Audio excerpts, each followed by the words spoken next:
Hello friends, வணக்கம். Welcome to சர்க்குணாஸ் சமையல்.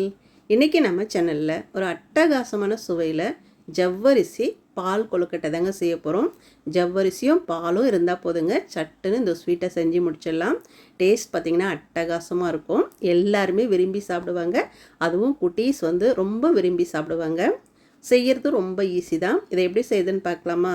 நம்ம சேனலை இப்போ தான் முதல் முறையாக பார்க்குறீங்கன்னா சப்ஸ்கிரைப் பண்ணிக்கோங்க. இதை பண்ணுறதுக்கு இந்த மாதிரி ஒரு மிக்சிங் பவுலில் 1 கப் அளவுக்கு மாவு ஜவ்வரிசி எடுத்துக்கலாம். சேர்த்துட்டு தண்ணி ஊற்றிட்டு ஒரு முறை நல்லா அலசிட்டு தண்ணியை வடிகட்டிட்டு எடுத்துகிட்டு வந்துடலாம். இப்போ தண்ணியை வடிகட்டிட்டு எடுத்துகிட்டு வந்துட்டேன். ஒரு கேரட் அரைச்சிட்டு அந்த திப்பியெல்லாம் நல்லா வடிகட்டிட்டு 1 கப் அளவுக்கு ஜூஸ் இதில் ஊற்றி ஊற வச்சுக்கலாம். இதுக்கு பதிலாக நீங்கள் தண்ணி ஊற்றி கூட ஊற வச்சுக்கலாம்.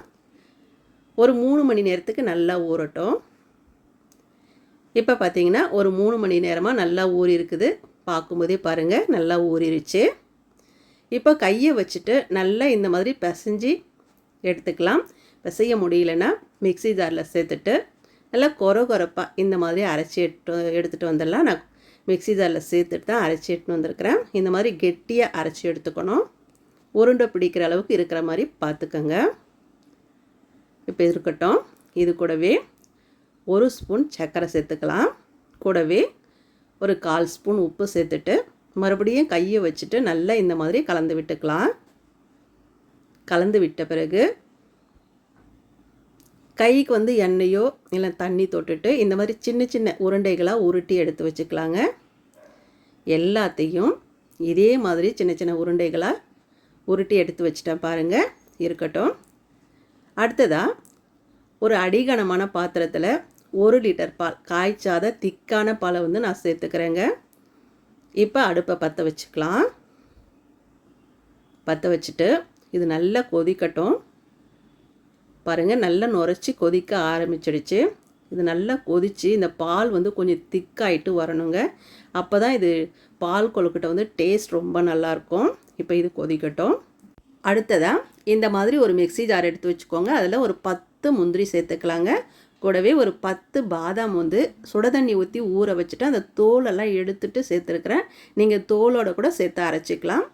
கொஞ்சமாக தண்ணி ஊற்றிட்டு இந்த மாதிரி நைஸாக அரைச்சி எடுத்துகிட்டு வந்துடுங்க. இருக்கட்டும். இப்போ பால் பார்த்திங்கன்னா நல்லா கொதிச்சுட்டு திக்காயிட்டு வந்துடுச்சு பாருங்கள். இந்த ஆடையெல்லாம் எடுத்து விட்டு நல்லா கொதிக்க வச்சுக்கோங்க. இப்போ நல்லா கொஞ்சம் பால் திக்காயிட்டு வந்த பிறகு நாம் அரைச்சி உருட்டி வச்சோம் இல்லைங்களா ஜவ்வரிசி, அந்த உருண்டைகளை ஒன்று ஒன்றா சேர்த்துக்கலாங்க.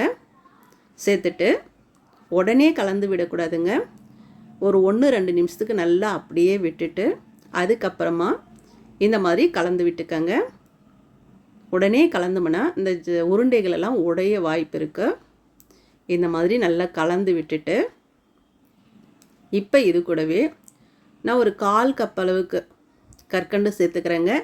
நீங்கள் இதுக்கு பதிலாக சர்க்கரை கூட சேர்த்துக்கலாம். உங்கள் டேஸ்ட்டுக்கு தகுந்த மாதிரி கூட குறைச்சி பார்த்து சேர்த்துக்கங்க. நாட்டு சர்க்கரை கூட சேர்த்துக்கலாம். இப்போ இந்த ஜவ்வரிசி உருண்டைகளெல்லாம் பார்த்திங்கன்னா நல்லா வெந்துட்டு இந்த மாதிரி மேலே தேளுது பாருங்கள். இப்போ இந்த உருண்டைகளெல்லாம் நல்லா வெந்துருச்சு. இந்த டைமில் நாம் அரைச்சி வச்சோம் இல்லைங்களா பாதாம் முந்திரி, அந்த விழுதை சேர்த்துக்கலாம். இதை சேர்த்த உடனே பால் கொஞ்சம் திக்காக ஆரம்பிக்கும். அப்போ அடி பிடிக்கும். அதனால் கொஞ்சம் நேரத்துக்கு இந்த மாதிரி கலந்து விட்டுக்கங்க. பாருங்கள், பால் நல்லா திக்காயிட்டு வந்துருச்சு பாருங்கள். அவ்வளோதான், நல்லா வெந்துருச்சு. நல்லா பால் திக்காயிட்டு வந்துருச்சு. அவ்வளோதான். இப்போ இது கூடவே ஒரு 1/2 ஸ்பூன் நான் சர்க்கரையில் ஏலக்காய் போட்டு அரைச்சி வச்சுருப்பேன். அதிலிருந்து 1/2 ஸ்பூன் சேர்த்துக்கிறேன். இதுக்கு பதிலாக நீங்கள் ஏலக்காய் தூள் இருந்ததுன்னா ஒரு 1/2 ஸ்பூன் சேர்த்துக்கங்க. சேர்த்துட்டு நல்லா கலந்து விட்டுட்டு அடுப்பை அணைச்சிடுங்க. அவ்வளோதாங்க. பார்க்கும்போதே பாருங்கள், க்ரீமியாக இந்த உருண்டைகளெல்லாம் கலர்ஃபுல்லாக பார்க்கவே சாப்பிட்ணும் போல் இருக்குதுல்ல. குட்டீஸ் பார்த்த உடனே கேட்பாங்க, நிறைய சாப்பிடுவாங்க.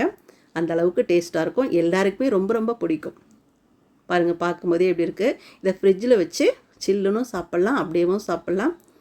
ரொம்ப நல்லாயிருக்கும். எல்லாருமே விரும்பி சாப்பிடுவாங்க. நீங்களும் இதே மாதிரி செய்து பாருங்கள். ஒரு சின்ன பவுலில் ஒரு 4-5 உருண்டைகளை போட்டுட்டு நிறைய இந்த பாலை ஊற்றிட்டு அப்படியே எடுத்து சாப்பிட்டு பாருங்களேன். செம்மையாக இருக்கும். அது ஃப்ரிட்ஜில் வச்சுட்டு சில்லுன்னு பண்ணி சாப்பிடும்போது இன்னும் ரொம்ப நல்லாயிருக்கும்.